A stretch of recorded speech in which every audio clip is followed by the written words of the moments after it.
This is the Almost Awakened podcast, a no-nonsense approach to spirituality with your hosts, Brittany Hartley and Bill Reel. Here we dive deep into the wisdom traditions while acknowledging insightful breakthroughs in science, psychology, and human development. Our goal is to explore the good life and the very best of spirituality. No nonsense required. Check us out at almostawakened.org, where you can check out past episodes, make a donation, email us a question or comment, or find out more about the resources we shared. And now, today's podcast episode. And here we are, another episode of the Almost Awakened podcast. I am one of your hosts, Bill Reel. I'm Britt Hartley. And excited for this conversation. Britt, you've got some cool things going on in your world. Tell us about that.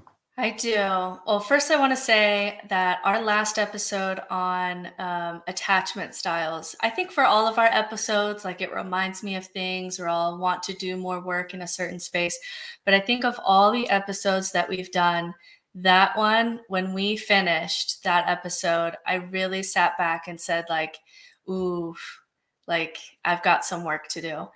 And so of all the episodes that we've done, I mean, I like started having conversations with siblings and parents, and it was like this whole thing of like, let's talk about this. And so for those of you who missed last week, my internet was in and out, and I super apologize. When that happens, that's super bummer. But Bill just did such a good job putting that stuff together. And if you missed it, really go back and watch that episode, because that was the start of a lot of conversations in my family and a lot of deep work. That was some good stuff. Yeah, I forwarded some things onto my kids and apologized for kind of some of my own parenting. And I recognized how my attachment style parenting led to my children's attachment style. And there's some dysfunction there, as you're kind of hinting at as well. And I also passed some information along, and I've tried to make it in recent years to be really safe if my kids ever want to talk those things out. For me, I feel like I'm a different person, and I don't want to be. Yeah. I had this narrative in my head of I moved a lot when I was a kid. So sometimes I don't really dig into deep relationships because, when I was younger, I moved a lot and that was really painful every time I moved. That was like kind of my self-explanation. And then after the podcast last week, I was like, I think that may be a little bit of self-delusion. I think there was more there. So anyway, if you missed that episode, really go back and look at it. Yeah, because I had to dig through some self-delusion and really face some of the dynamics in my family. And I learned a lot about my family. I learned a lot about myself. I was inspired to, really check on my kids. It was a really great episode. And if you missed it, go back and watch it. But the big thing I wanted to announce in my corner is a project that I've been working on for an entire year.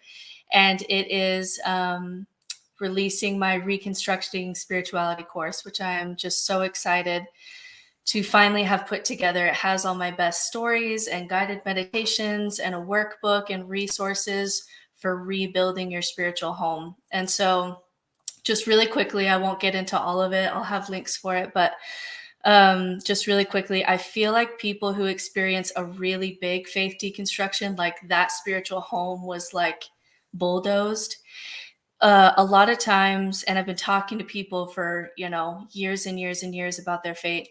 A lot of times it's really hard to rebuild because the tools that you would use to rebuild like have poison on them because they were messed up with all these other beliefs. Then you have all this trauma, and so it can be like years long process. Yeah, so there it is on my website, no-nonsense-spirituality.com under courses. And what I really wanted to do is for you and me, Bill, like from when we first started to ask questions, which was over 10 years ago, to now where we feel like we're kind of on the other side of that, kind of really digging into second half of life. That was a long time. That was a solid decade of a lot of pain and kind of blindly trying to figure things out. And how do I want to do this? And what do we do with Christmas now? And what is my meaning and purpose? And how do I grieve? And all of the things that you're trying to replace from your old foundation. And so what this course is, which I'm really excited about, is a template for you to say, okay, like rather than be super overwhelmed, let's just look at the science of this, where you are with this, your beliefs about this, where you want to go with this. Let's break it down into a template and really start rebuilding that spiritual home that is, lens towards your human flourishing, lens towards those later stages of human development, but it's uniquely you. And a lot of times that process can be really long and really painful and really lonely. So if you've ever listened to this podcast and thought, maybe I should do spiritual direction with Britt, or maybe, or I'd really love to explore that deeper with someone, this is all of my best materials that I use with clients. Usually we do shadow work. We dig into morality. How do you do morality when you've kind of unpacked some religion? How do we do death and your existential fears, which religion keeps at bay? What are your rituals? What are your family rituals? What is your sacred story? What is your meaning and purpose? Inner child work, shadow work, the science of awe and transcendence, a contemplation practice. And I condensed it down as much as I could to a really easy to follow template for you to really reconstruct your spiritual home. It took me a lot of work and years of study, so that hopefully that process of going from faith crisis to, flourishing, hopefully will be shorter and less painful for you than it was for me. So if you are interested in that, I just released it. It's really for the cost of one therapy appointment, and it's like years worth of therapy. And I'm super proud of it. And check it out on my website, nononsensespirituality.com. A lot of my best resources in there for really rebuilding your spiritual home and being focused on what you want to do with your life. And I'll tell you too, Britt, so the thing that crossed my mind is we've been talking about, like, someone needs to kind of create new paths to having kind of a system or a program in place. And, you've been praising John Ogden and others as we've interviewed them, folks that are attempting to do that. But I just want to note, like, kudos to you for also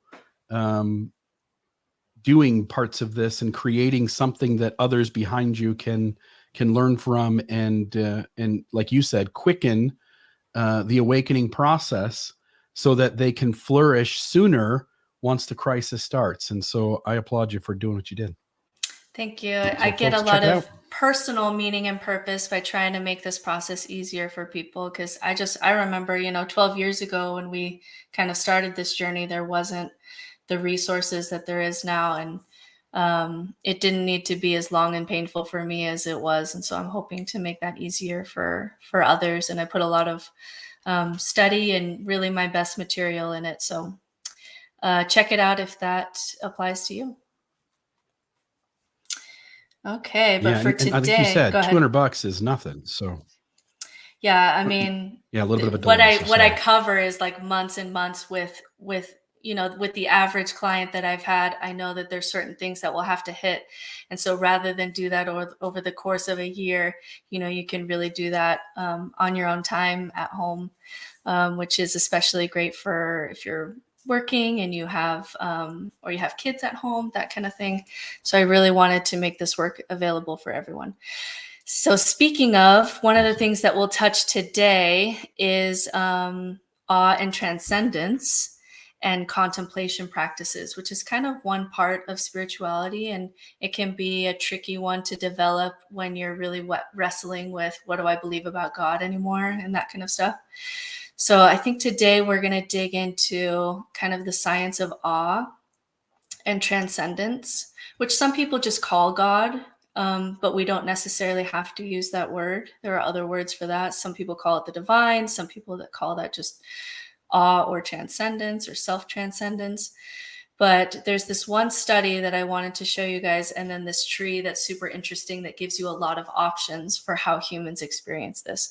So awe experiences are what psychologists call self-transcendent. They shift attention away from ourselves and help us to feel like we're part of something greater.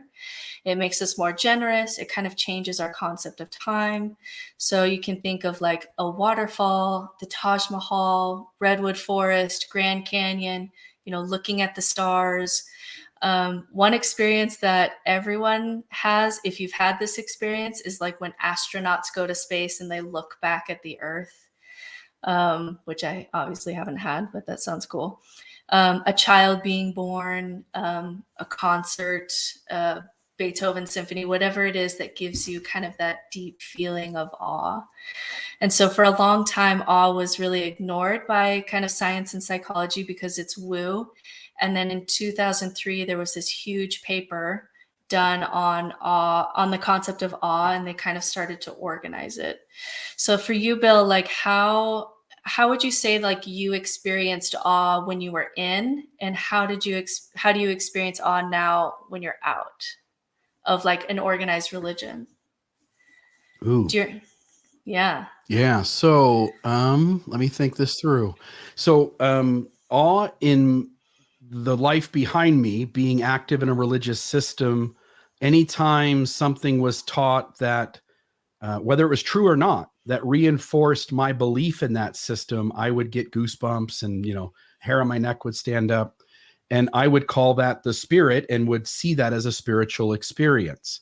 On this side of life, having deconstructed that, realizing that many of those stories that I got goosebumps over weren't even true. What I find now is anytime I feel connection to my inner self, to the extent that I can feel and sense myself wanting to get better and working at it, anytime I feel connection with other human beings and I make space that they are just like me, experiencing a different life, but because of a different set of circumstances. And then also connection with the greater universe when I realize things that play out in terms of evolution, or how humans have developed and why we behave the way we do, and sensing how connected we all are as part of the, as Eckhart Tolle says, and I always say this quote, we are the universe expressing itself as a human for a little while. Every time I recognize and note like how connected I am to the universe because I'm also part of it, and a little bit of a downer, but also sense how alone I am as well, which is kind of a negative feeling sometimes with that, but I'm also in awe of it as well. And I also would call that spirituality, learning to sit with negative emotions too. So that's how I would name it. Yeah, that's interesting because part of the definition that I actually cut out was that awe can have negative and positive emotions attached to it. So that feeling like you're just a speck in the universe, that can have a lot of awe, but that can also have some negative feelings of like, what even is the point of this, right? So it can be both. It can have positive and negative feelings, which is rare because usually certain states kind of have a positive or one or the other, but this one you can have both. But I would say, would you say that you experience awe more often on this side of life? Significantly more often. Yeah, I would say that, like just like in little moments and things like that. I would say that too. So in this paper, it also seems to be connected more to reality. Yeah. So if I were to answer that question, I did experience, like I really loved getting into really expansive doctrine about where we came from and who we are and where we're going. And that would give me a sense of awe, like, wow, we are all kind of a part of the same story, right? And this is the grand story. And that would kind of give me that feeling. But again, that was a story that's created rather than the actual moment of really looking at my child who's right in front of me, right? And experiencing awe that way. I had to create this really big story about how we're all interconnected and life matters and there's a bigger story going on than I can see. But I had to cut off a lot of information in order to keep that story, alive in my brain. So it had that sense of illusion with it. Whereas now I feel like it's less illusion. It's much more just like experiencing life right in front of me. Anyway, so this paper, there's this really big paper done in 2003. It's really the science that we have on awe. We haven't had as big a one since. And in this paper, they said there's two things that characterize this phenomena. So one is perceived vastness, and then the other is a need for accommodation. So looking, wow, something is happening, Grand Canyon, stars, my child's eyes, whatever. And then an internal need for correction, need for accommodation. And so perceived vastness can come from something, really large, or being presented with something really complex. Like, sometimes I watch a documentary about theory of relativity and Einstein, and I'm not quite smart enough to fully understand it all, but I definitely experience awe, like just in the complexity of some of these ideas. And then it evokes a need for accommodation. So something within us that needs to adjust in order to match kind of what we're seeing or what we're experiencing. Okay. Any comments there before we go on?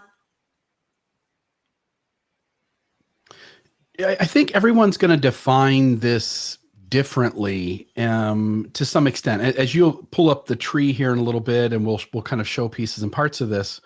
They've listed a bunch of practices, but the tree isn't limited to those. We were talking about that this morning because I kind of felt bad that some of these don't apply. And you were like, well, Bill, like, don't forget, like, you do this and you do that and you do this. And these things are all contemplative and connecting you with that same source. So folks don't need to feel like this is rigid, but these are the folks that at least got the ball rolling and put these ideas out there. Yeah. And so as we do, I think we try to do this on most of our podcasts where we're digging into some new topic, is we try to look into, like, evolutionarily, what is this tool doing for us, right? Like, how did we come to this? Which is something you and I usually like to go into. And so there was 4 theories to explain why we may have this feeling. So one, it could be because it prompted reverence and devotion to the communal gods or leaders and bonded a tribe together. I can see that's a strong one for me. It could be because it helped us identify safe places to seek shelter. So environments with large areas to see predators.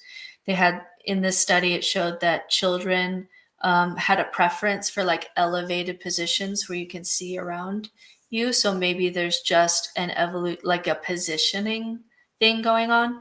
It could be because it helps adjust our mental structures and gives us neuroplasticity. So when you're looking at the stars and you have an argument with a friend, you can kind of make that adjustment. Like, do I really need to be, just fueling this anger towards this person because they, it can give you that little bit of neuroplasticity to say, I can correct this and not get so stuck into, my usual patterns, which is interesting. And then the last one that says that it really just helps us connect with others and connect and have that feeling that we're all humans having a human experience, like you just talked about. So, is there one that stands out to you in that list? You made mention of being in a disagreement with a friend and looking out at the stars in the night. And I'll just tell you, there's this thought that happens, because we'll talk about this being part of my contemplative kind of practice. And really, I don't think of it that way. It's just me and my wife going out and sitting on the trampoline, laying on the trampoline with a pillow and a blanket and just staring up at the sky and learning more about certain stars or planets.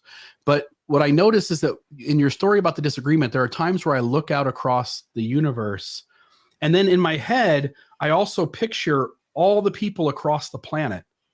And you can throw in all the other life and other things going on too. And when you realize, like, oh, I'm one person among, 7-8 billion people, and that everybody's inside their head is the center of their own story, Everybody is got their own problems and worries and things that excite them.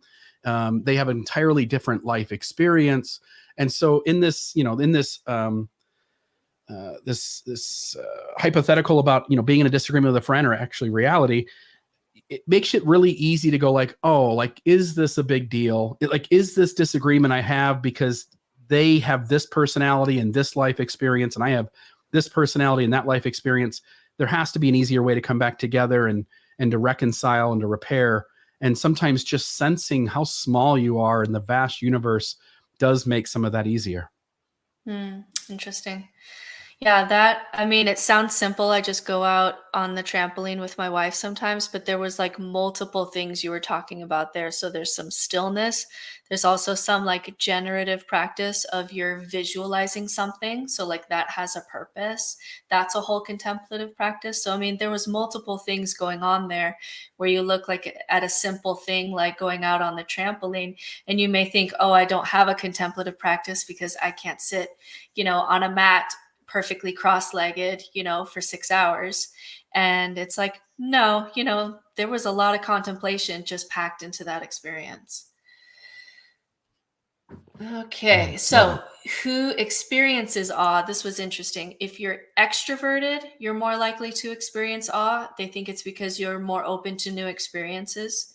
If you are quote unquote wiser, you're more likely to experience awe because you are more tolerant of uncertainty and ambiguity. And then there was one more I thought. That's gorgeous, by the way. Yeah. There was one more I thought there was. Anyway, but it was interesting that extroverted people had, and if you're not comfortable with ambiguity, then you're less likely to experience awe. So if you really want to get stuck into like, I know this is how the world is, you're going to be less likely to have the experiences that kind of expand that because you really want to stay there. And then if you're introverted, so that you're not really going out and experiencing new things with people, and you're sure that you like have the correct worldview, that's going to really shut down your opportunities for awe. And then the psychological benefits of awe. Did you have something there before I moved on, Bill? Let me say one thing, which is there's a new listener, perhaps, or new viewer. She says, could you define spirituality? And then along the way, as we're talking, her next comment is, this is empathy, not spirituality. And Victoria, I don't know what Victoria's life experience is and what her life perspective is, but I want to pause here for just a moment and kind of address that.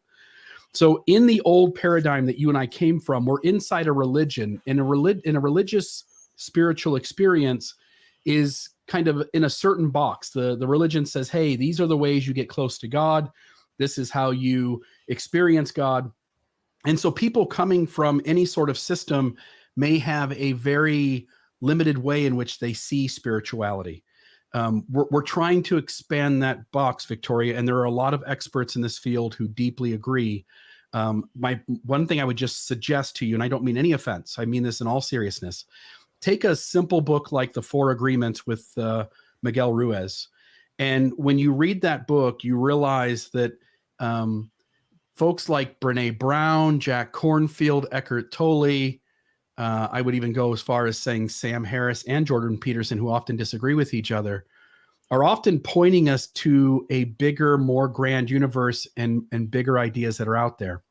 Spiritual, and again, Britt, you can jump in when I after I get done saying this, but I want folks to understand that spirituality, once you take religion and just set it off on the back burner for a moment, spirituality is anything that helps us to connect with the world, the life on it, and our inner selves, and anything that helps you to do that. So for instance, I consider reading Brené Brown to be a spiritual experience. I consider reading Miguel Ruiz to be a spiritual experience. And those folks are absolutely teaching us as human beings to develop empathy, because when you have empathy, you begin connecting with things around you. Whereas it may be in a previous life, I certainly did, I was very shut off to seeing people who didn't belong to my system as equal to me in some way they were less than. It was us and them. And when I sensed that every human being was me, experiencing the universe under a different set of terms, and that I and everyone around me is an outgrowth of the creative energy of the universe, it begins to give you a different perspective, which, as you're trying to parse those out, empathy and spirituality, the development of empathy and spirituality to me are one and the same. Yeah, so what I would say to that is that on this podcast, we've always kind of defined spirituality as connection to self and something bigger than you, right? We've always kind of defined it that way, which is a pretty standard definition of spirituality. You can see this in, multiple voices, multiple books. And empathy, I would say, is one of the markers, right? So if you do something and it greatly increases your empathy, you can say that you're doing something spiritual. So I would say that empathy is kind of like a symptom of something deeper happening. And so as you're talking about for religion, what religion has to do is religion is a vehicle that it does act as a vehicle to spirituality for a lot of people, but it does have limitations, right? So you were talking about other people have to be less than in some way, and that instantly triggered in my mind that, in the system that we came from, if someone else outside of our religion had what they call the spiritual experience, we would kind of consider that less than in some way. Like you had a little taste of it, but over here we have it more. Or like you experienced the spirit, but I have the gift of the spirit and I can have it all the time. Or like you have a counterfeit love because you love someone of the same gender, right? So like everything outside your own paradigm is considered less than. And when you deepen your spirituality, it has the result of increasing your empathy so that you're able to see spirituality in more places, and you're able to connect with more people, more experiences, really expand your life beyond kind of the little box that you were raised in. That's what I would say to that. All right, so the psychological benefits of awe. So small self, this is actually like a psychological state. We can see it in the brain when you feel like you have a small self. They did this study where they had a group of people they were prompted to experience awe. They were at Yosemite and they were looking at all these kinds of things in this vast kind of forest. And then they asked the tourist to draw themselves, and they drew themselves on the paper very small.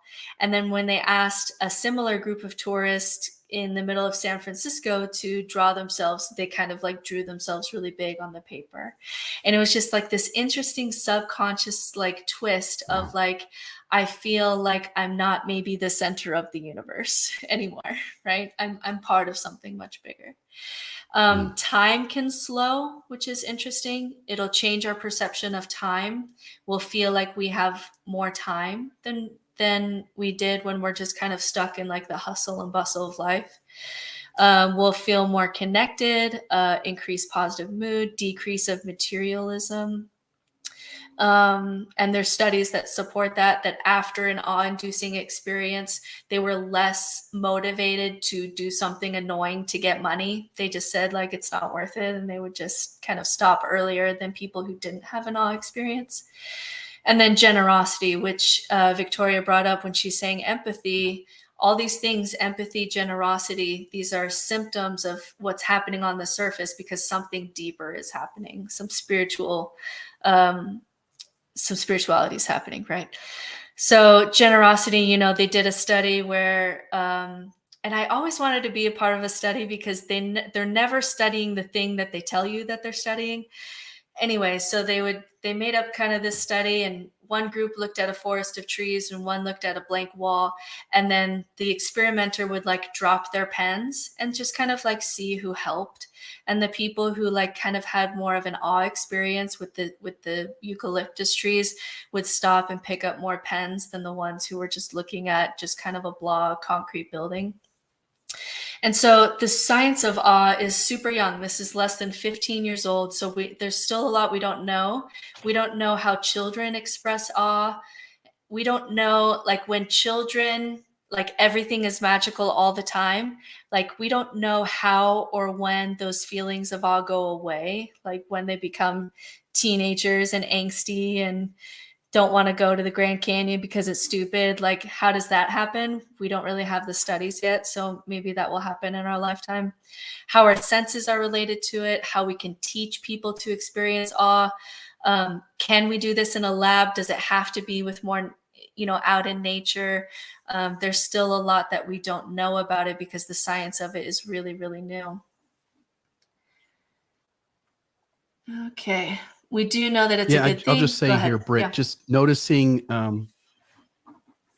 just again, one of the things that also does this for me is watching like a documentary on the synchronicity of the planet, right? There's a Will Smith one that's Planet Earth or something.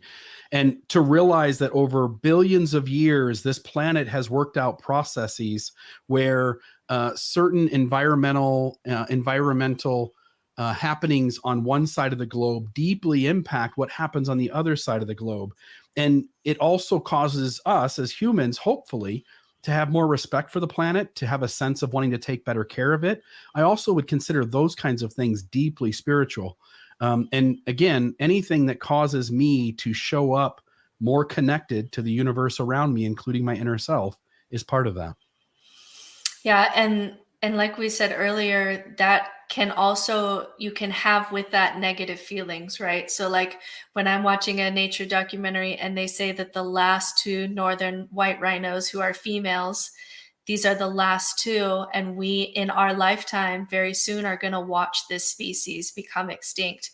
Like I can have an experience of awe, like, wow, this creature had millions of years of evolution behind it, just like me. But I can also cry, like, that's so sad. Like, that's so sad to me to like, we are going to watch that species be no more. Like our kids will not ever see, they will not experience on this earth white rhinos. Like that's so sad. So there can be positive emotions, but there can be negative emotions too, because, life is real. It's both. All right. So how do you experience awe most strongly? Some people travel the world and become solar eclipse chasers, starry night, music, art. We're going to go into kind of a list of how you experience awe. So what happens here is that when we are trying to integrate awe into our life, like we want to experience this feeling more often, we want to gather this into a regular practice. That's what we call a contemplation practice. So a contemplation practice is, I experience awe when I go hiking. I'm going to hike every Sunday or once a month or whatever it is. That is now your contemplation practice, because that is what you do because that is how you're experiencing awe. So it's gathering these kind of singular experiences into a practice so that you have something regular in your life to turn to have that moment where you step back kind of out of your errands and who said what about who and all of that kind of step back moment, check in with yourself moment. And I would say for both of us, this podcast is a contemplation practice for us. We dig deeper into ourselves. Very much so. We're connecting with each other as friends, with our audience, to the audience listening. We feel connected to all the people out there who are deconstructing religion and trying to figure out life. But we also really dig deep. Like I had to do some deep work last week because of the stuff that we did on attachment. So this for both of us is a contemplation practice, even though we don't look like yogis, right? Okay. Very much so. I'll just note here, Britt, that some of these practices, as you're pointing out, I think most of the ones that are in this tree are things that are regular occurring for the person. But as you're also pointing out, it may not be as regular occurring. For instance, I may only go out to the trampoline with my wife maybe 6 or 10 times a year. It may only happen, it doesn't happen in the summer because it's so dang hot here in Southern Utah. But during the fall and the spring and a little bit during the winter on a nice night, we'll head out there. And so these things don't have to be every week. There may be exceptions to that. But for the most part, I think it's describing, as you pointed out, regular practices. Mm-hmm. This is a good question from one of our regular listeners. Does feeling spiritual, does that imply that we have a spirit, or is it just an emotion? That's a good one. I would say to that, and then you If can, you're asking me, you go. yeah, please, no, go ahead. Okay. I would say to that, I don't have a belief that it's coming from a spirit that's separate from my body, but I would say rather than an emotion, I would call it a psychological state rather than an emotion, because various emotions can be involved with spirituality. If I am deeply connected with someone, but it's really sad, like I am crying, I'm grieving with someone, right? I'll have that sense of my small self. I'll have that feeling of connection with someone else, but I'll also be crying because it's a really sad whatever. So the emotions that are involved really vary. So they can be happy or joyful or peaceful or grieving. Dark nights of the soul can be incredibly spiritual experiences. They're not fun ones. Psychedelic experiences can be very spiritual. They can also not be fun ones. So I think rather than saying it's an emotion, because with these experiences, you'll have both positive and negative emotions. It's really more like a psychological state, like a flow state. So it has a certain pattern in your brain. When you get into a flow state, like you're a surfer or you're playing your sport, you'll get into kind of a certain psychological state in your brain that kind of matches that you're in a flow state. And we have that kind of pattern in our brain for spirituality, but different emotions can come up for different people at different times. And I'll just say too, you know, the person here on the screen says psychological state. I like that. Thank you, Britt. I was thinking the same thing as you said it. That was a really great way to put it. I definitely believe in spirituality, and I don't think I could possibly know there is spirit.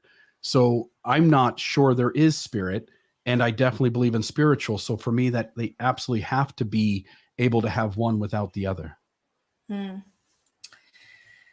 Okay, so I think we can show our tree on the screen now, Bill, when you get to it. So Let me do that. the next study that I want to show you is what they did is they said, okay, so people are experiencing awe and transcendence, and then people are making practices around that feeling. And so they started gathering, okay, what do you do where you experience this feeling? And then they started kind of jotting down everybody's responses.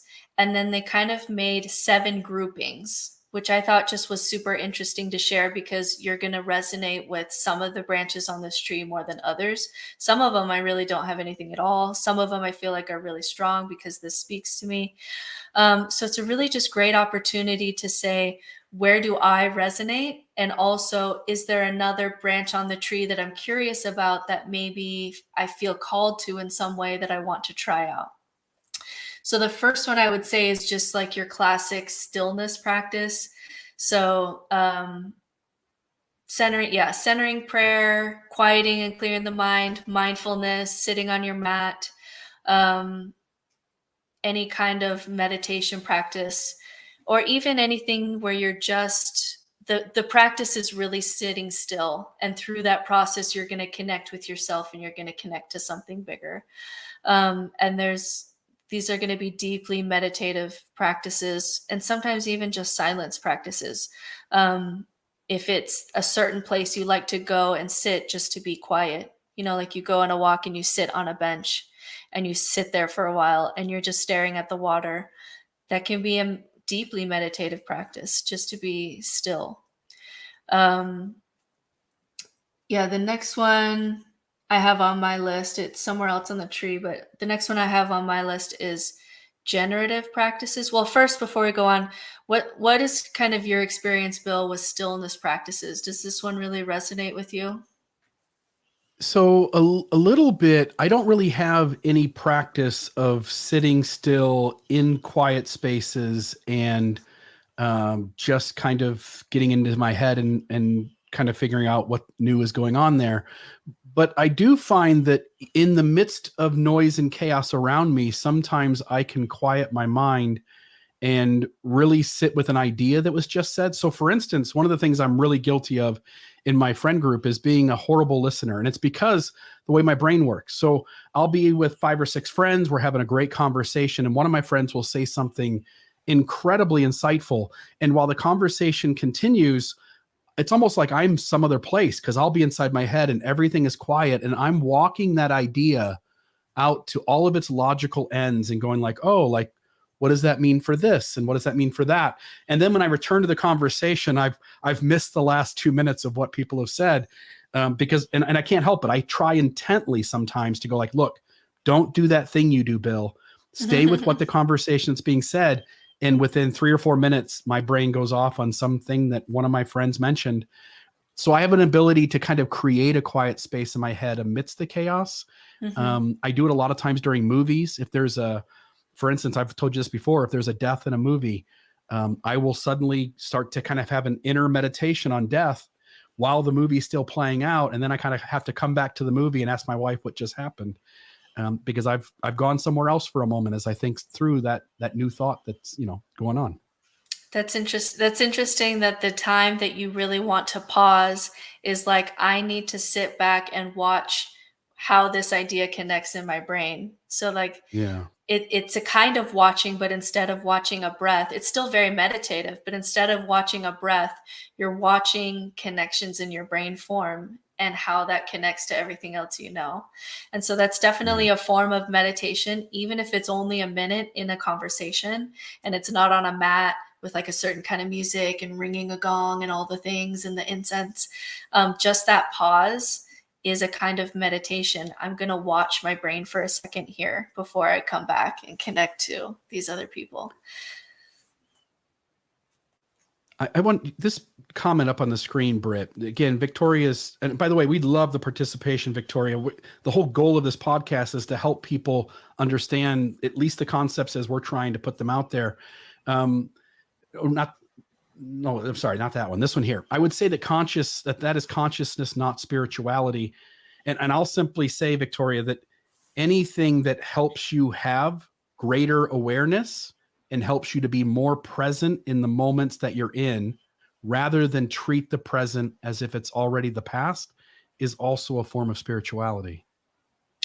Yeah, I would say for these two terms, how I would differentiate it. And again, language is really tricky here because we're talking about deeply internal experiences. And so language is super tricky.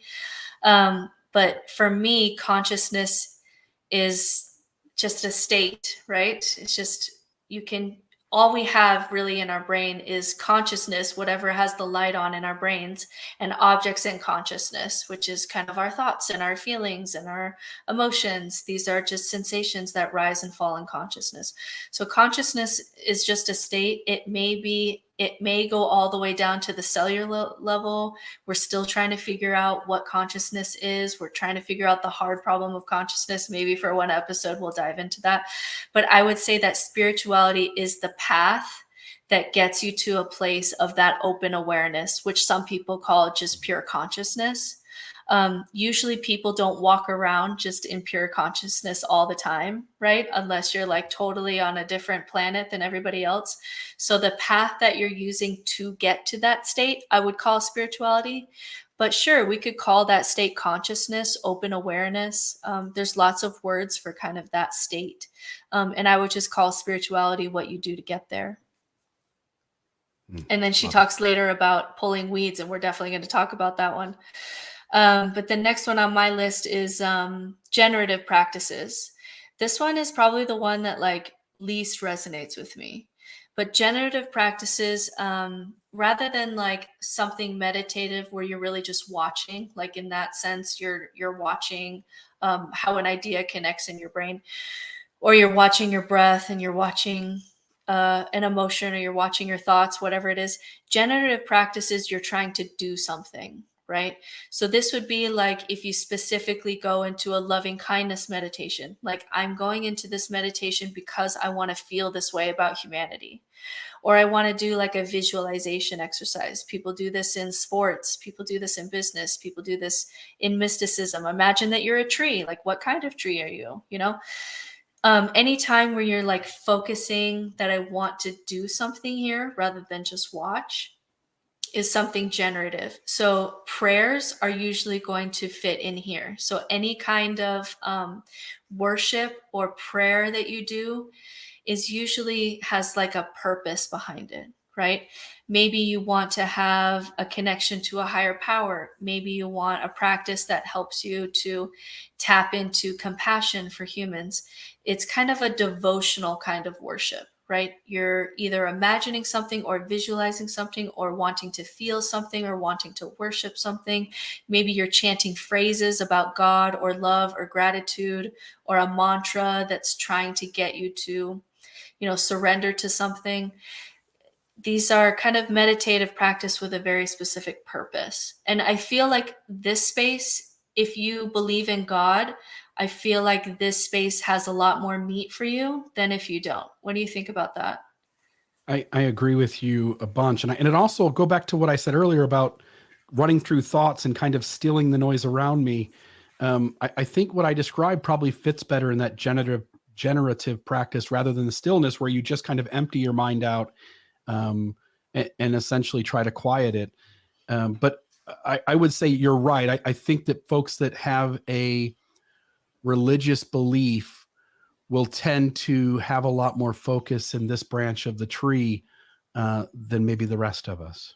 Yeah, I think the most experience I have with this branch is doing Sufi kinds of prayers, where in Sufism there's 99 names for what they call the divine. And it would be something, like gratitude or something. And you would repeat the mantra over and over until eventually kind of your subconscious starts to kind of talk to you and say, I should be more grateful about this, or I am grateful about that, or I shouldn't have said that to my child or whatever, just by saying kind of the mantra of that word over and over. So that's a really interesting practice, but that's probably the one that I've done the most. But kind of Christian centering prayer or devotion kind of prayer or chanting kind of prayer, there seems to be a little bit more space for God here than maybe some of the other branches. So I don't spend a ton of time here just because that's not how I connect to spirituality in general.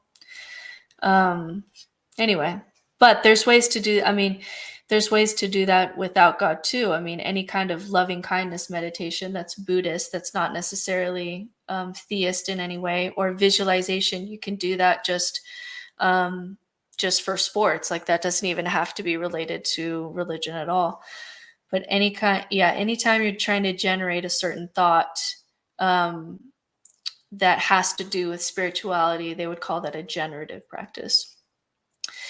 The next one, and gardening is going to come up here, is the creation process practices. So music, art, mandalas, singing. I have a friend who's a creative type. When we go up to this cabin for retreats, she always brings like her drum and art instruments, and she gets into this place, like her sitting in open awareness consciousness place is just this flow of creativity. And I just watch her and she just creates like music, art, poetry, like it just kind of flows out of her. And that's kind of her process of spirituality. Like people who are creative types can do this. And another thing to bring up is that anything on this tree can be spiritual or not spiritual, right? Which is always hard. So like if you are creating pottery because you really want to make money and like that's the focus, like I really want to sell this and make money to build my brand, to do whatever, that may or may not be a spiritual practice for you. That could just be your job. If you are doing pottery because you're really in this deep meditative flow state and creativity is just how you're accessing that, then it can be very spiritual. Runners, I know runners who their running practice of daily or weekly running is when they connect to nature and themselves. Like it is a deeply spiritual work. And then for some people, the entire time that you're running, they think, I hate myself because I want to lose 50 pounds and I'm terrible. And it's just like this negative stream of like hatred, self-hatred. And so you wouldn't know by looking at the runner who's having a spiritual practice and who is just out there because they hate themselves and how they look. And so this is all just like really internal, and it could go either way. And only you really know whether you're experiencing this as a spiritual practice or not. Yeah, and I'll just what I would add is this, that in this branch of the tree, things that I've connect with, when my mom was in hospice dying, she was in a hospice room, and out in the middle of the hospice facility was this big giant room for all of the loved ones of the people who were off in their rooms in the passing away process, right? The dying process. And every day they would bring some sort of musical performer in. And the one day it was a gentleman who played the Native American flute. And I'm in my head knowing what I'm witnessing with my mom. And this guy comes in and he sits, and it was basically a way for all of us loved ones to just get a break each day, to sit for an hour or two and get away from the emotion and sadness of what's going on down the hallway, and to kind of re-center, re-ground ourselves. And as that gentleman played, for the first time, I'd never heard a Native American flute before. And I sat there for maybe an hour and a half, 2 hours, just about the whole time he played. And I can't describe the process that was going on inside of me other than to say that it was definitely spiritual. And it was definitely, I want to say the word regenerative. It gave me like a new set of energy to go forward and kind of tackle the issue at hand again. And since that moment, from that moment forward, my wife doesn't like it as much, so I have to kind of pick my places. But at night, I will put Native American flutes on our Amazon device in our bedroom and go to sleep to it. And it is so calming. It helps me to quiet myself down. I feel relaxed. I can kind of reground myself. And so there are moments, not just at night too, where I'll, during the day, where I'll just take a few minutes and take 15 minutes and listen to it. And I have found that music, although I don't play very well, listening to others who do has been a really big part of my spirituality. Do you have anything personally that's that you do that's creative? Are you a creative type at all? Only in terms of like researching stuff and learning things and trying to put ideas down. And I don't know that applies as much. No, I used to write poems when I was a teenager, and I thought I was pretty decent at it, but who knows? I don't know where those are at today, so I couldn't go back and read them. But that would be really fun to go back and read them. To see if they're really good or not. Yeah. Poetry, to see if they're any good. I'm not a creative type, although I would say researching and writing sometimes can be creative. Like you, sometimes I'm writing and it's like I'm almost watching my brain make connections and write. So it's like you're doing it, but you're also watching yourself, which is, I guess, kind of creative, but maybe not in the same artistic way. I'm sometimes jealous of people who, I have some holy envy, I guess we'll call it, for people who really like to hang out on this branch, because they always have something to offer. Like that guy, you don't know his story. He came in and he made like an offering with his music, right? That deeply impacted you. And I'm sometimes jealous that the creative types, you kind of have something to offer, whereas maybe if you're a runner or you're sitting on your mat, you don't have something tangible, to kind of give to others. And I'll add one other thing too, which is that certain kinds of music, I've mentioned this on the podcast before. I used to didn't even know really what reggae was. And I grew up with rap music as my preferred music style, and a little bit of country too, as much as those are kind of in opposition with each other.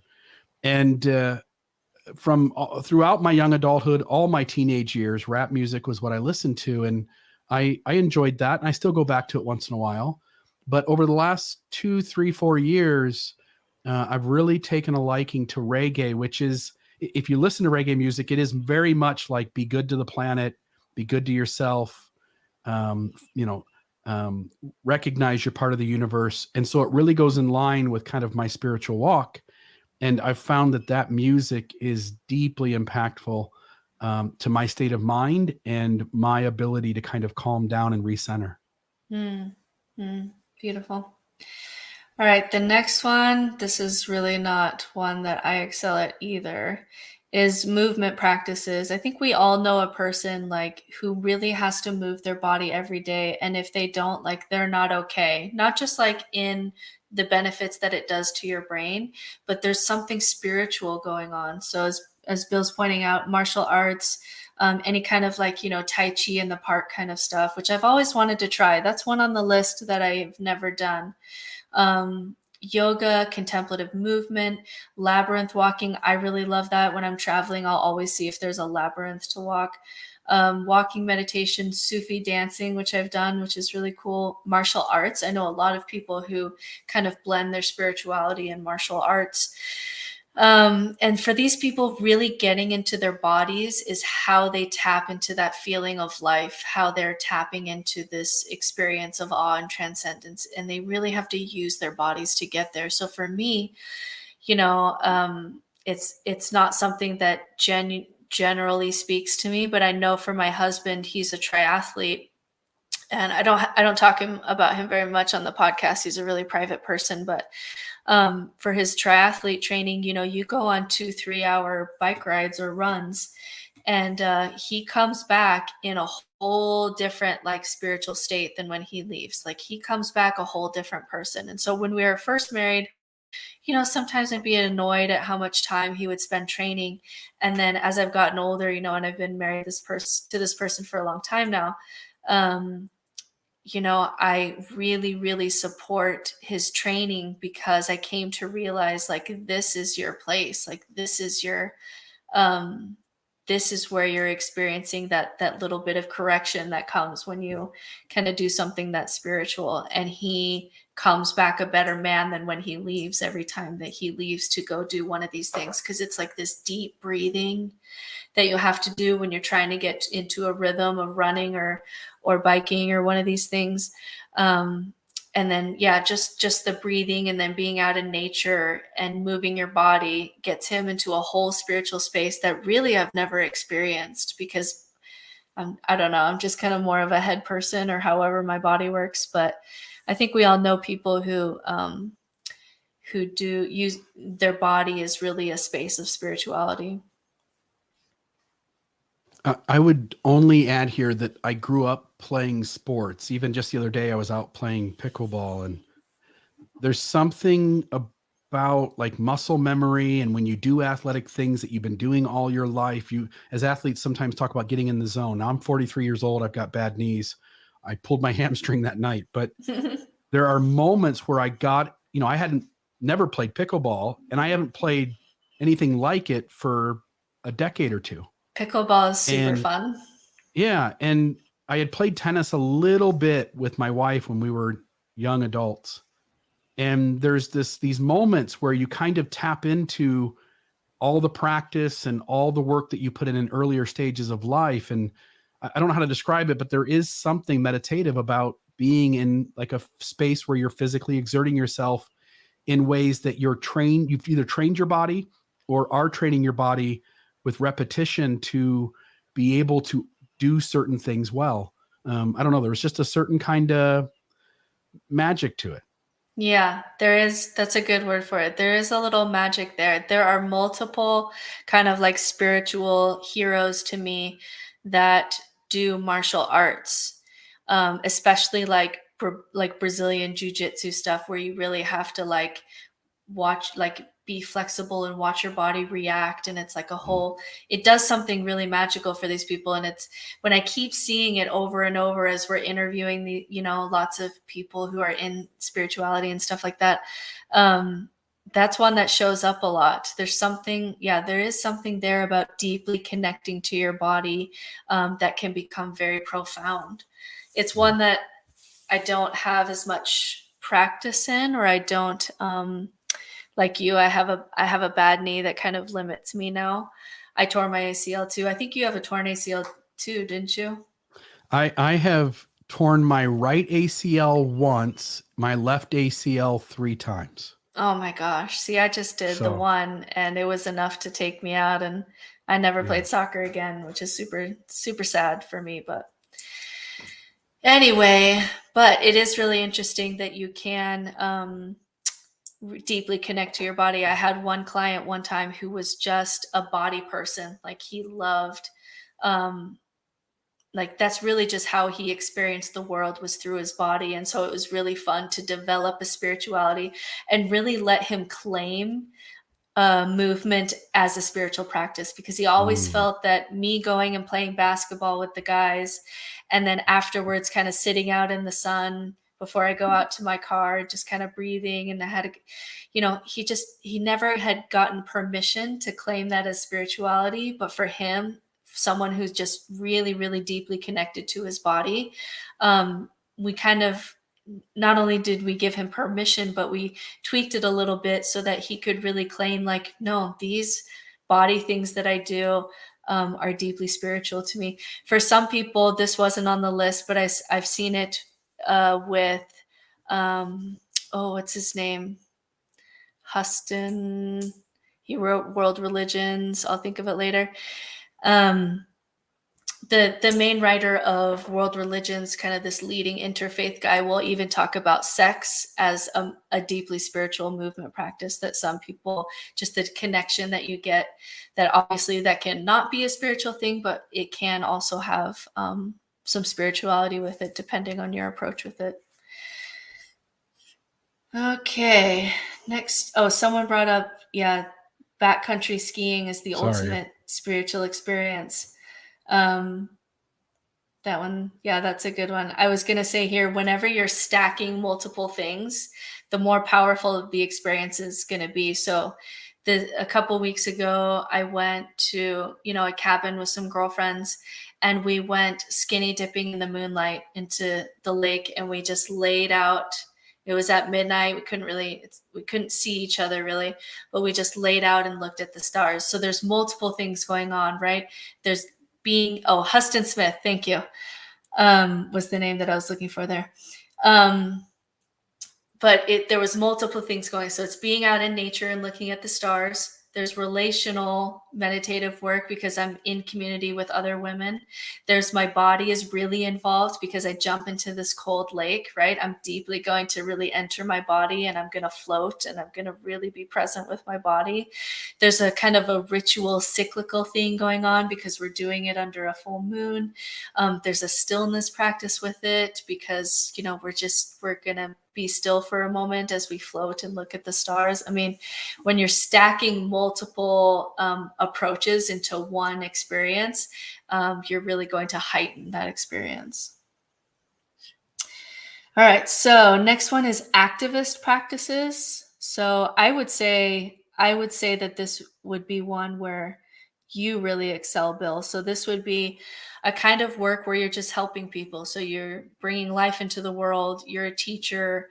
You help troubled kids. You're a lawyer, going to vigils, marches, social justice, pilgrimage, bearing witness, environmental battles, getting involved in a cause that is bigger than you and that is meaningful in some way.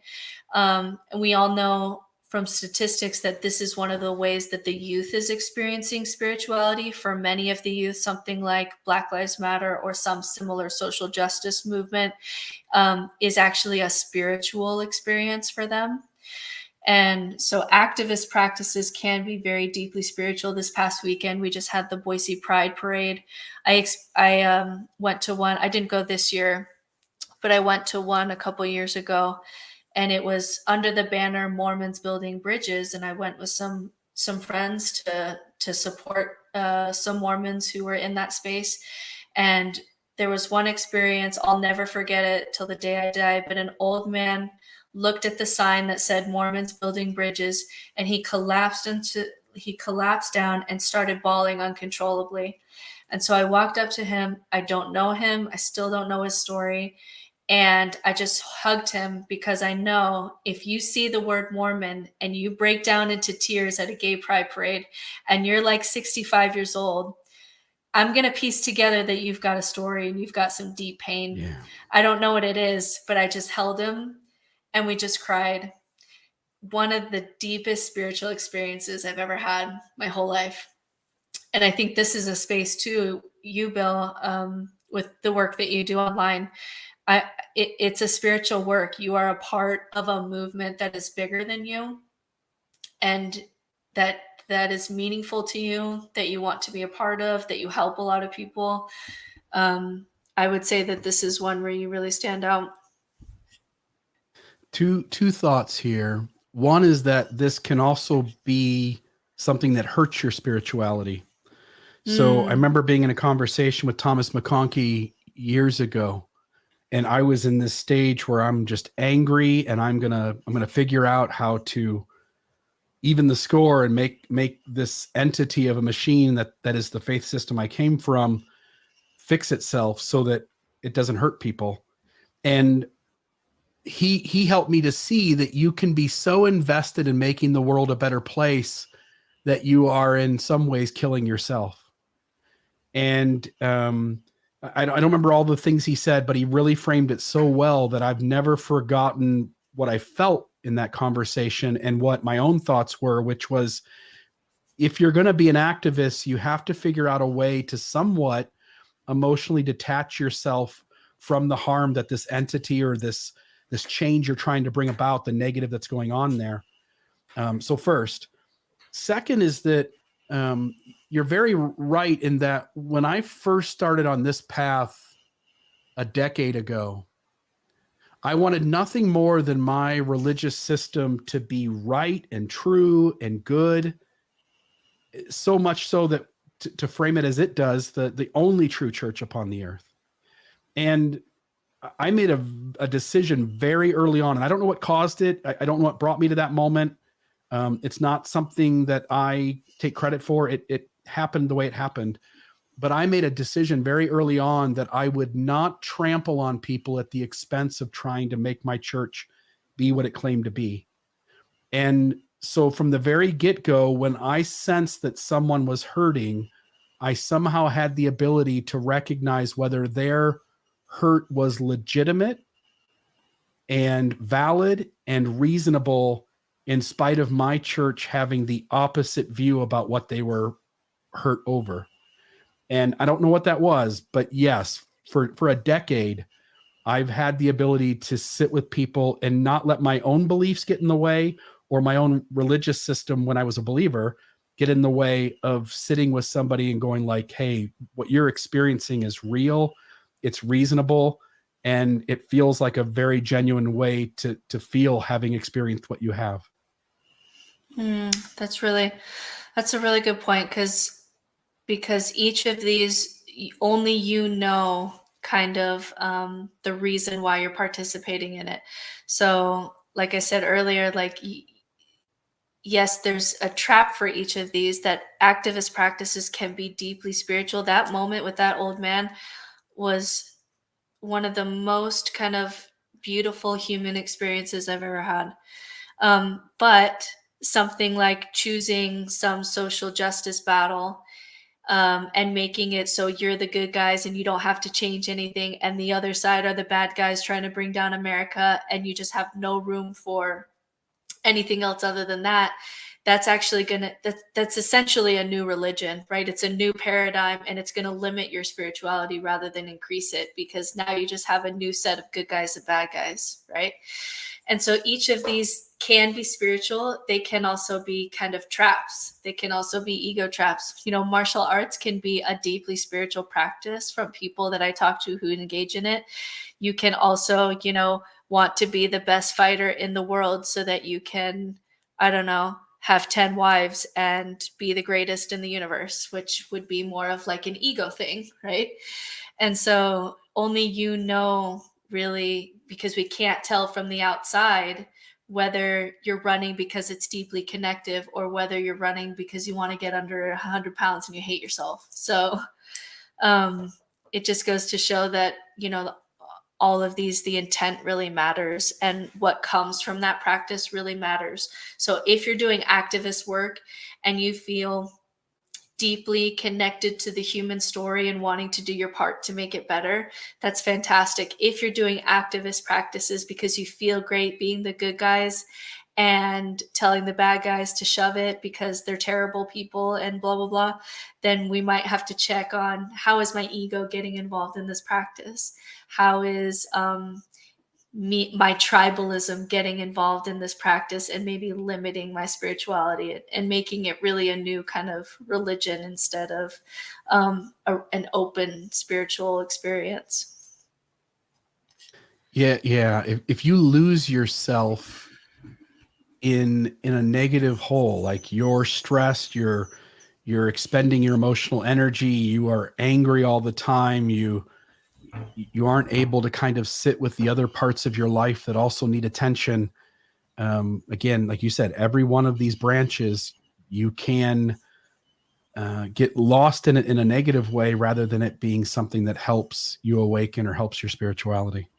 It reminds me of just kind of the conversation we had about teal swan and how we all have to be just careful all the time, because even for people who are have a job to be some kind of spiritual leader, like the temptation to make some kind of ego out of it or tribalism out of it will always be there. And so you'll always have to be continually checking in, which is why we have a practice, right? To have something where we're continually checking in and having that neuroplasticity to make adjustments.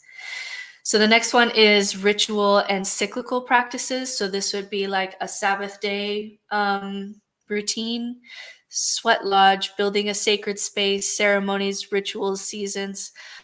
People who are really drawn into spirituality from the earth, those people that really like to hang out here. So I have a friend, who's a pagan witch. She has seasonal rituals to mark certain occasions. So coming up, she'll have like a harvest dinner, and everyone has to bring something like homemade from the earth, which is really cool. During winter, when things are dark, she'll kind of light a candle on winter solstice, and there's like a routine that she does with that. And so it's just very seasonal, of checking as the earth changes and goes through its cycles, kind of watching your soul, and how is your soul kind of changing through these cycles too, and kind of using the patterns of the earth to understand the patterns of yourself, right? So any kind of ritual, yearly ritual that you have in your family, this would be something that is just a pattern that's helping you return to that heartbeat, that breath of life. And if you're really a nature earth person, this can be a place where you really like to hang out. So do you have any do you have a yearly ritual? Do you do anything on, I don't know, anything? No, no. What I connected with here wasn't a story about me, but I recently watched Michael Pollan's "How to Change Your Mind" documentary on Netflix, and then it got me down. I started looking up videos on peyote and what's the name of the other cactus? I forget. But anyway, they talked about the Native Americans using it in their rituals. And then once a year, as you talk about like a sweat lodge, they would have this psychedelic cactus they would take, and any of the Native Americans who wanted to take it would essentially go into a tent and take it and stay there for the day. And I was just deeply fascinated by the idea of using psychedelic substances for an annual retreat where you kind of reset and think things through and essentially alter your consciousness, which is also contemplative. Anytime your brain is forced to see the world completely different than your normal way of doing it, then you're going to come away from that experience changed. And so not necessarily me, I don't have an annual practice or ritual, but I'm very appreciative of other cultures and other people who do. Yeah, I don't have like a certain time where we go to a certain cabin to do psychedelic experiences with kind of a group of friends, but those are deeply, definitely spiritual, on multiple levels, spiritual experiences. I think for me, so because I have adopted children, and and I chose not to raise them in an organized religion. I was really probably overly, to be honest, overly self-conscious that I'm not giving these adopted kids any traditions or rituals that help them feel connected to this family. And I was just I just really worried about it a lot because, when you're deciding how you want to raise your children, and especially adopted children who can often have identity issues. And so I have a couple, like on New Year's Eve, we kind of write things we want to leave in the past, and we put it into a fire, and then we kind of write intentions on these like Chinese, what are they called, lanterns, and we kind of put them into the sky, or we do certain holiday things for Halloween coming up. I realized that they didn't have any, if I wasn't raising them in an organized religion, we didn't have any connection to the dead members of our family. And so I wanted to put something there. And so the next one coming up for my family is when it's Halloween, we kind of do something like a Day of the Dead, where we put out pictures of people in the family who have passed on. Some of them are cousins that they remember. Some of them, are obviously parents and grandparents. But because I just wanted something there. But I think that's just because of the age of my kids. My kids are really young. And so I wanted to have some traditions that, because I was taking them away from so much ritual and tradition. So I have a few in this space that I hope that we can keep going.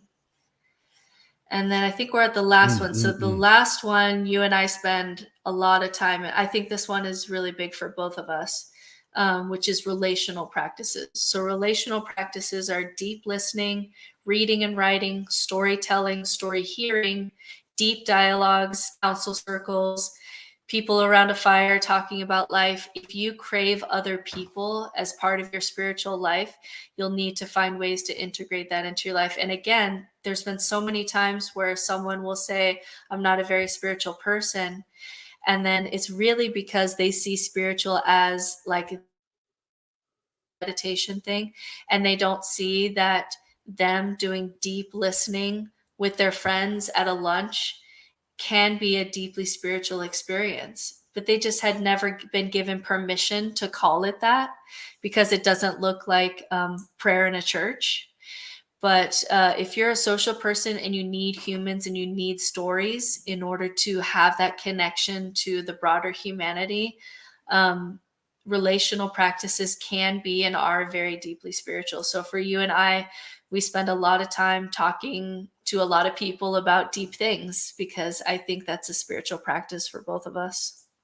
Yeah. The way this system, and by system, I mean, whether we say United States of America or whether we say the world at large, it has built the world a certain way. This world really could be built a million different ways, unlimited, really.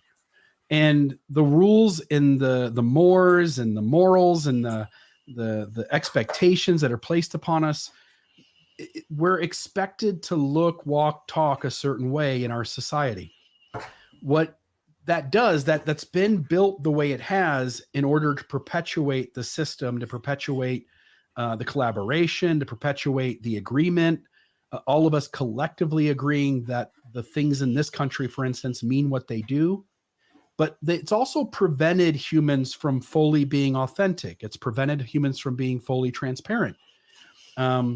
It's prevented humans from being able to work out the taboo in their life. So for instance, to be able to sit around with a group of friends who value authenticity and vulnerability, you get to ask about the taboo. You get to talk about the things that are going on in your world that aren't safe to talk about anywhere else.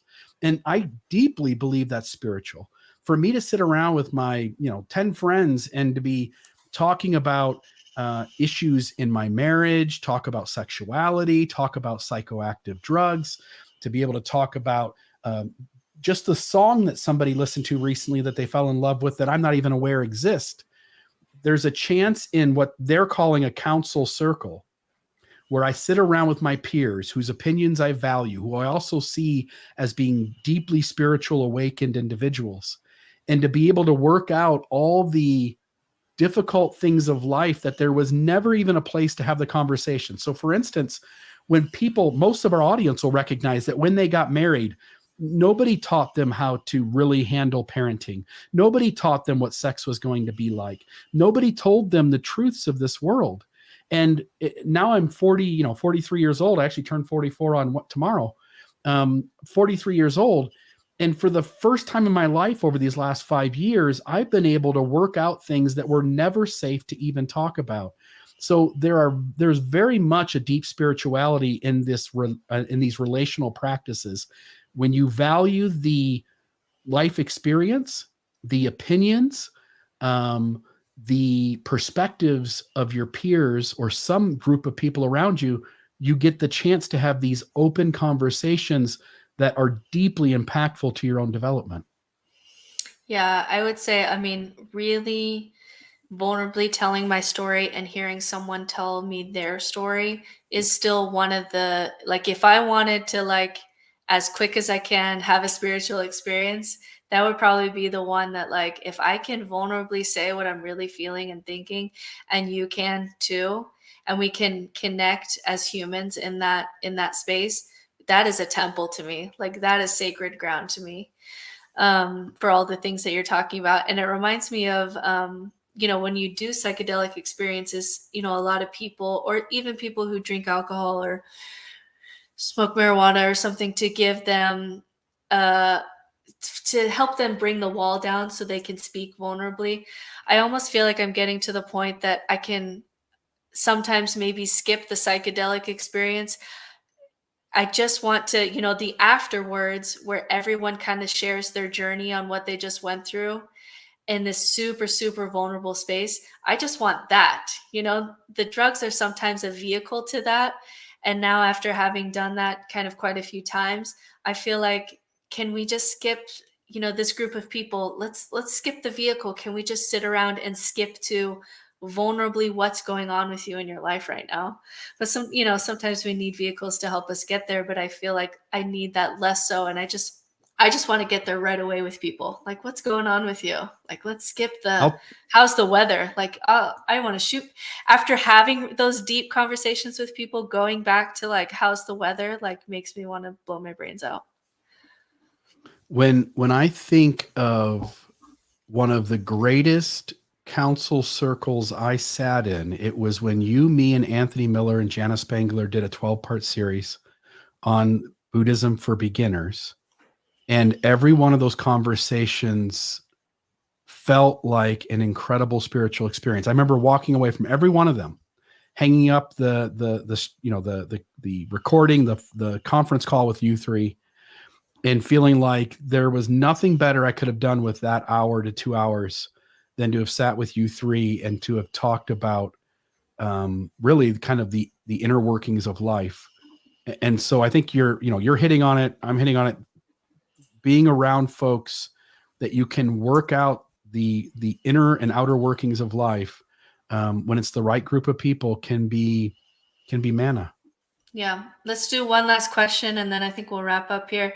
So the last question we had is I take it we're using, and this is really great, these questions on, what about spirituality and emotion, and how is it different than consciousness? This is all like, these are next level questions, right? So this listener, I take it we are using the word spiritual to mean two different things here: intrinsically meaningful experience and healthy stress mitigation. So for me, how I would answer that, I'm not sure how you would answer that, Bill, but for me, I would answer that the same way I kind of did with emotions, is that spirituality is an intrinsically meaningful experience. And I would say that the stress reduction is a symptom of what's going on, right? And so I've heard Sam Harris say this before, that he recommends meditation for everyone, but a lot of people do meditation so I can get the healthy stress, the release of anxiety before bed kind of stuff. And what every meditation is trying to teach you is that there's some deep, deep work going on where the results will be a lot of stress mitigation, but that's not the purpose going into it, because that's just a symptom. That's something on the surface of deeper work happening. And so, Sam Harris will say, yeah, meditate because it helps you keep your stress down. But he recommends meditation, even if it was a little bad for you, even if it caused your anxiety to rise, because there's something deeper going on there that's that's really important to making a life that's worth living, right? This is all pointing towards a life of human flourishing that's really worth living. And so for me, spirituality is that deep connection to self and others. There are psychological benefits. We went through some of those in that podcast. There's stress benefits, there's relational benefits, there's body benefits, there's dopamine there's all kinds of benefits. But those are the symptoms of deeper work that's happening. Yeah. And I'll only add something you hit on there, which is that healthy spirituality will sometimes invite you to sit with negative emotion that you've been avoiding. And so I don't think it's always about mitigating healthy stress mitigation. I think sometimes spirituality is causing or inviting you to sit with the death of your mother. It's inviting you to sit with the harm you've caused in the world. So again, I think you're pointing it out, having less stress generally is probably the effect of having a healthy spirituality. But I don't think healthy stress mitigation is always spiritual. Yeah. Sometimes I think you really need to not avoid it. Yeah. And if we never felt negative emotions or stress because of our spirituality, that would be a sure sign that we're doing spiritual bypassing, right? And so spiritual bypassing is using any of these things to try to get out of dealing with it, right? So if you use the belief practice, like I'm going to imagine grandma in heaven, and that's my generative practice because I really miss my grandma and it gives me a lot of peace. If you never actually go through some grieving, some healthy grieving, because you're using kind of imagining grandma, with Jesus or whatever the vision is, it's a kind of spiritual bypassing because you're using something spiritual to avoid an emotion that you're not wanting to feel. Yeah. So healthy stress, all the psychological benefits of spirituality, they're well documented that spirituality is a part of well-being and has all kinds of benefits. But there's something, there's deeper work going on than just trying to keep on top of our anxiety as humans. I just thought too, Britt, kind of a side note to this episode, because of the questions that have come up, I think you and I ought to form a book list, just a list of books that you and I would recommend folks to dip their toes into what it is that we're trying to hit at every week. Because I think that'd be deeply helpful as people want to sense into what it is we're speaking about. They would have additional context and places to kind of go off and learn on their own. I think we should do also like help us decide the next book that maybe we get the four of us, or at least maybe three or four of us together to do a book and review that, so that we can dive into one of those books that has been really influential to us. So maybe the audience can help us vote. We'll maybe make a list and you can help us vote for one of those. We'll review it again, because that can be really, really good stuff. You know that it's good when, even as we're preparing it, because we're, the podcast hosts or whatever, even though we're the ones saying it, we still go away after we turn off the podcast and feel inspired to do better and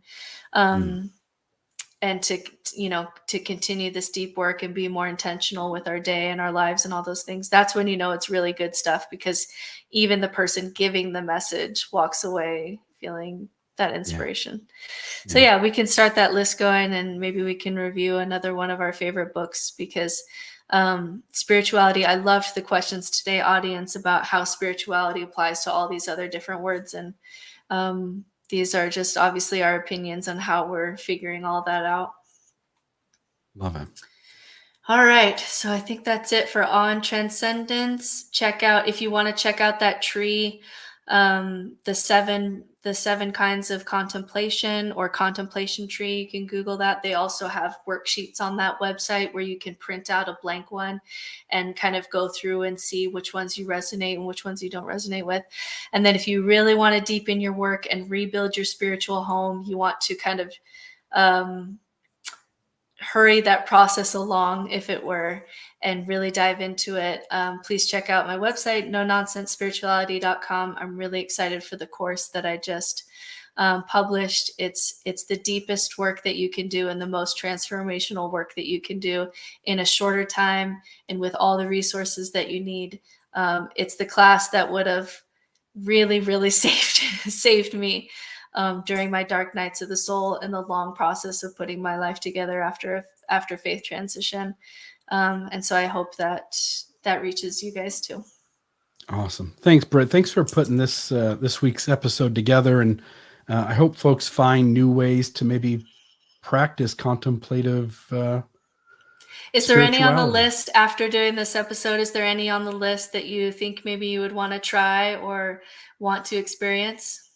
I know, just because you've mentioned it before, and again, being reminded of it here, I'm going to go look for a labyrinth here in southern Utah and figure out if there's one nearby. And if there is, I'm going to go tackle that sometime here the next week or so. I did. So the two areas that I feel like I wanted more was because I'm kind of one of those professor types where my body is just for the purpose of moving my head from place to place, right?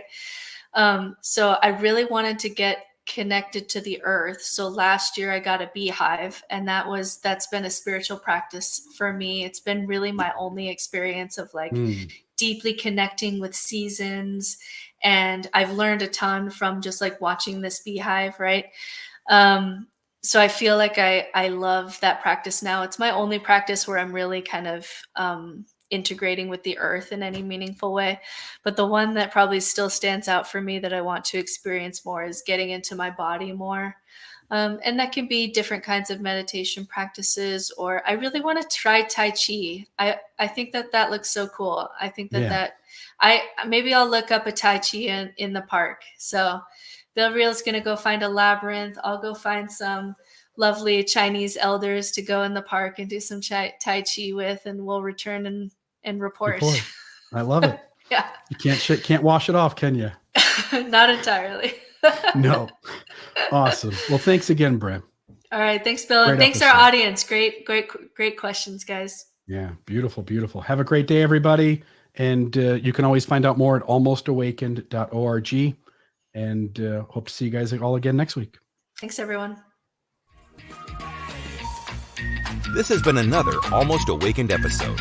Check us out at almostawakened.org, where you can check out past episodes, make a donation to keep this podcast running, email us a question or comment, or find out more about the resources shared in today's episode. For coaching opportunities or extra support, visit nononsensespirituality.com to meet with Certified Spiritual Director Brittany Hartley.